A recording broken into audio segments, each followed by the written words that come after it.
বাংলাদেশ জামাতে ইসলামী দারিয়াপুর ইউনিয়ন শাখার উদ্যোগে দারিয়াপুর ফুটবল খেলার মাঠে অনুষ্ঠিত হয়েছে শহীদ দেলোয়ার স্মৃতি ফুটবল টুর্নামেন্ট। আজ এক জমকালো আয়োজনের মাধ্যমে টুর্নামেন্টের শুভ উদ্বোধন ঘোষণা করা হয়। উদ্বোধনী অনুষ্ঠানে সভাপতিত্ব করেন মাওলানা আব্দুল হালিম।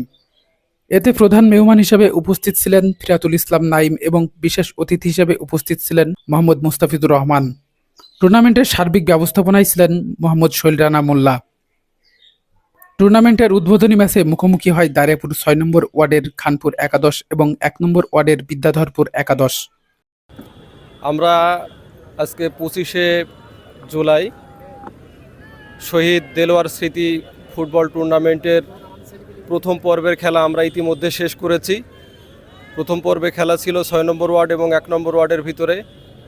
সেখানে ২-১ গোলের ব্যবধানে ৬ নম্বর ওয়ার্ড সেখানে বিজয় লাভ করে। প্রতিদ্বন্দ্বিতাপূর্ণ এই খেলায় বিদ্যাধরপুর একাদশকে ২-১ গোলে হারিয়ে শুভ সূচনা ও জয়লাভ করেন খানপুর একাদশ। ম্যাচে অসামান্য নৈপুণ্য দেখিয়ে ম্যাচসেরা পুরস্কার অর্জন করেন বিজয়ী খানপুর একাদশের খেলোয়াড় ফরাদ হোসেন। আয়োজকরা টুর্নামেন্টের সাফল্য কামনা করেন এবং যুব সমাজকে মাদকমুক্ত রেখে ক্রীড়ামুখী করতে এই টুর্নামেন্টের আয়োজন করেন। জাহিদুল ইসলাম, বিডিসি টেলিভিশন, মেহেরপুর।